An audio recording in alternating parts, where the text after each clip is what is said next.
ये जो इंडिया का और अब अमेरिका का जो जो जॉइंट डिक्लेरेशन आई है और जो समझौता हुआ है, हमारी खतरे की घंटी बजनी चाहिए।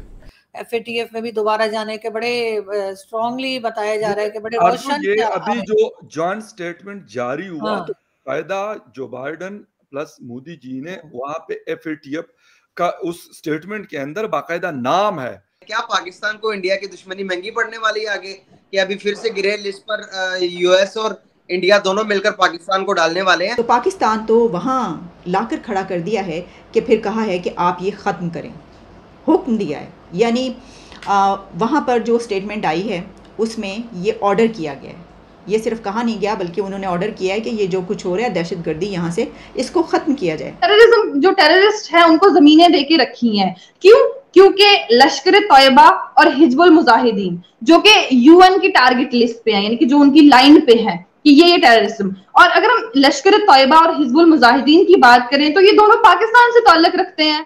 अब ये कौन सी ऐसी खुफिया शर्त है या कौन सी ऐसी शराइत हैं जो कि हमें नहीं मालूम, जिसकी वजह से बार बार रुकावट का शिकार हो रहा है ये मुआहदा? हाफिज सईद को भी अरेस्ट करने के बाद जो है बाहर घुमाते फिराते अक्सर नजर आते हैं। हिंदुस्तान जिस तरह नरेंद्र मोदी ने तकब्बर में बातें की हैं, आज वो हमारे से अपने आप को बहुत ताकतवर अब समझते हैं। और जब उन्होंने कहा ना कि अपने बोझ में गिर रहा है, वो अपने बोझ में गिरने नहीं देंगे, वो गिराएंगे।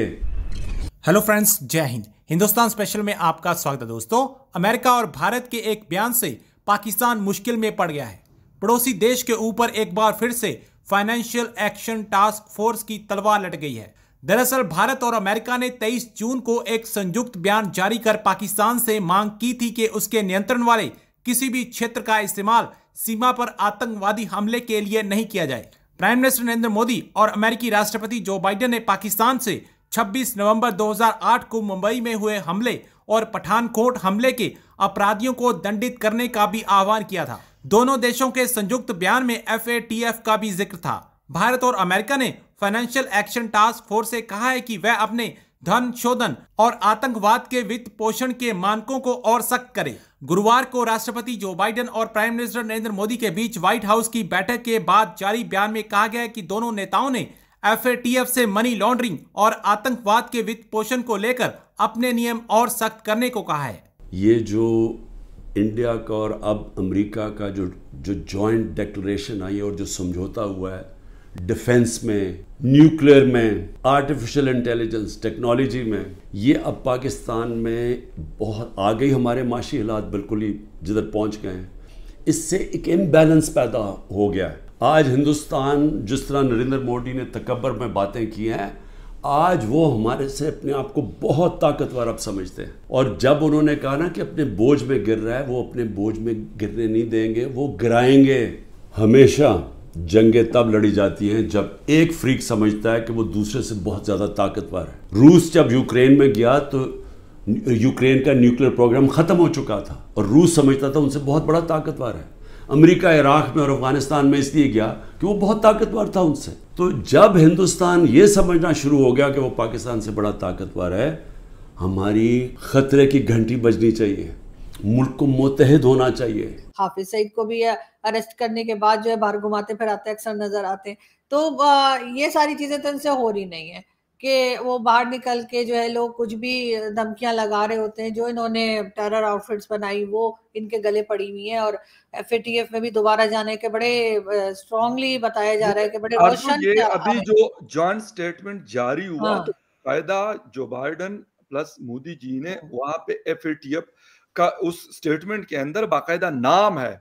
उनको कहा गया कि आप अपनी जो चीजें आपकी जिसके थ्रू आप मतलब ब्लैक लिस्ट करते हैं या फिर ग्रे में डालते हैं, तो उसके ऊपर कुछ थोड़े से अमेंडमेंट्स करें उसके अंदर। तो ये बाकायदा उस स्टेटमेंट का हिस्सा है और यकीनन वहां पे पाकिस्तान का नाम क्लियर कट पाकिस्तान का नाम ही लिया। तो मैं यही कह रही हूँ, तो ये चीजें तो चल रही हैं, लेकिन ये चीजें तो इनसे कंट्रोल नहीं हो रही हैं और ना शायद ये करना चाह रहे कोई खास।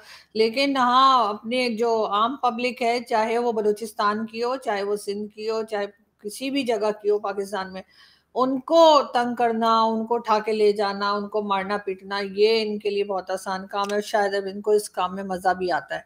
तो मेरा ख्याल है कि यही इसी वजह से अब ये क्योंकि लोग बात करने लगे ना सिर्फ पाकिस्तान में बल्कि बाहर भी बात होने लगी है इस सिलसिले में इन केसेस के ऊपर, तो ये थोड़ा सा घबराए हुए हैं और यही वजह है कि ये बार बार ये दिखा करना कि देखो जी हमारे साथ तो ये हो गया करके हमदर्दी लेने की कोशिश कर रहे हैं, लेकिन वो चीज इन्होंने इतनी बार रिपीट कर दी है कि अब मुझे लग रहा है कि कहीं इनको लेने के देने ना पड़ जाए, कि अब ये चीज उल्टी ना पड़ जाए। अभी तक जितने लोगों को विजिट करा चुके हैं मेरे ख्याल है यहाँ पर इनको रुक जाना चाहिए इससे पहले कि ये वैसे इसमें टिकट लगा दें नहीं देखने टिकट का। तो खैर लगाए या ना लगाए, टिकट उन्होंने और बहुत सारी जगहों पे लगाए हुए, तो शायद यहाँ जरूरत नहीं है।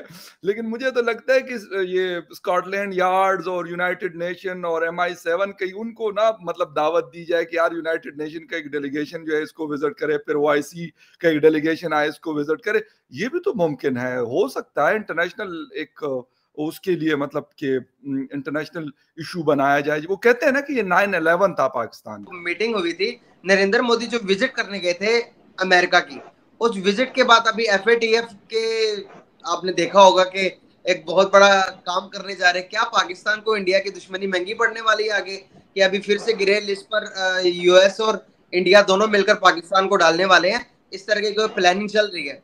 तो इसके बारे में आप कैसे इस चीज को डिफाइन करेंगी? देखिए, मैं आपको थोड़ा सा एक्सप्लेन करके बताती हूँ ताकि ऑडियंस को जो है वो अच्छे से समझ आ जाए।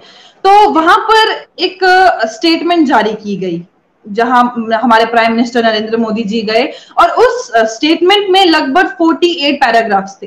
कुछ इन्वेस्टमेंट को लेकर के, कुछ क्लाइमेट को लेकर के, कुछ हेल्थ को लेकर के, कुछ डेवलपमेंट को लेकर के। तो उसमें जो एक पैराग्राफ था वो टेररिज्म को लेकर के था कि जो भी हो टेररिज्म खत्म होना चाहिए। तो पैराग्राफ 32 था जिसमें ग्लोबल टेररिस्ट को मतलब टारगेट किया गया था, जिसमें पाकिस्तान को ये बोला गया कि आप कि जो वहां पर जमीन है, ऐसा ना हो कि आप अपनी जो जमीन है वो टेररिज्म को दे रहे हो या सपोर्ट कर रहे हो।